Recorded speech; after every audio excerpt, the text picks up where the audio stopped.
Hello, I'm Chef Isabella with Mansfield ISD Student Nutrition, and for December 2018 Try Something New, we have plantains. As you can see, they come in a variety of different colors, but today we will be working with one that's yellow and quite speckled. That's how we know it'll be sweet.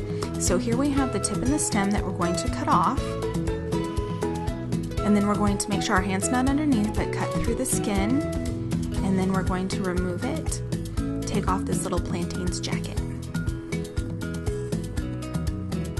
Alright, now we're going to slice the plantain into chips, so they're about a 1/4 inch thick.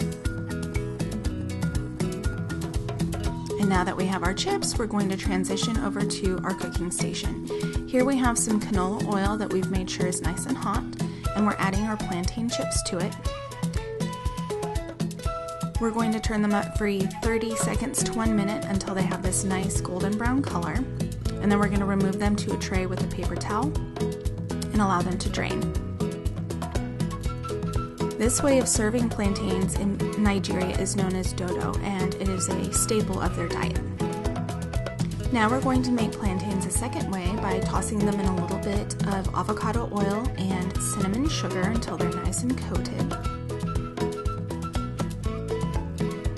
Then we're going to transfer them over to a baking pan and put them in a 350-degree oven for approximately 15 minutes until they come out nice and golden brown.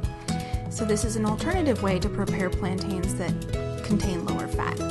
I hope y'all enjoyed. I look forward to seeing you on 12/19/18 for Try Something New.